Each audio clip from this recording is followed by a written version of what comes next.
Bonjour à tous, j'espère que vous allez bien. Alors aujourd'hui, je vais vous parler d'un sujet qui ne fait pas spécialement l'unanimité, puisqu'en fait il s'agit du pardon. Et beaucoup de gens pensent que pardonner, c'est accepter, c'est oublier, euh, c'est faire comme si c'était juste et qu'il ne s'était rien passé. Et c'est là-dessus que j'ai envie d'intervenir parce que évidemment c'est pas du tout le cas. Donc quand vous pardonnez, alors peut-être qu'il y a une connotation dans le mot pardon qui est peut-être difficile, qui rend la chose particulièrement difficile. Donc le pardon pour moi c'est pas de dire ben voilà la personne elle a bien fait, il n'y a pas eu de mal. Forcément, si vous avez été blessé, ben, il y a eu du mal forcément.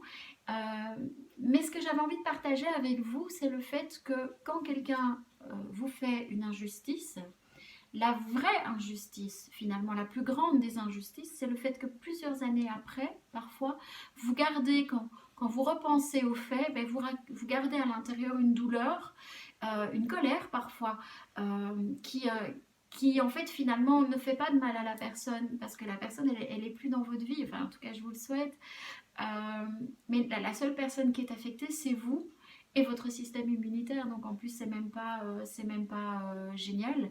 Donc pour moi le pardon c'est travailler sur ses pensées pour arriver à voir ce qui s'est passé d'un autre regard, de façon finalement à ne plus ressentir une souffrance. Parce que c'est quand même débile que la principale personne qui va souffrir est une personne qui n'a absolument rien fait et qui ne mérite pas cette souffrance. Donc en ne faisant pas un travail de pardon, alors vous l'appelez comme vous voulez, mais en tout cas en ne faisant pas un travail de, euh, disons pour aller de l'avant, vous allez continuer à souffrir d'une situation en fait où c'est pas vous qui avez mal agi. Donc, et c'est vraiment là-dessus, même si ça peut vous sembler injuste de dire bon mais voilà cette personne elle n'a pas eu ce qu'elle méritait, cette personne n'a pas été punie pour ses actes. Ok, ça c'est une chose. Mais est-ce que réellement vous devez continuer à être puni pour les actes de quelqu'un d'autre? Voilà, et c'était là-dessus que j'avais envie de partager. Après, bon, bah, chacun va un petit peu travailler euh, en fonction de son ressenti. Moi, j'avoue que je me suis concentrée sur, en tout cas, les effets positifs que ça m'avait amené. Et, et ça m'a permis effectivement d'être beaucoup plus forte et de gagner en confiance en moi.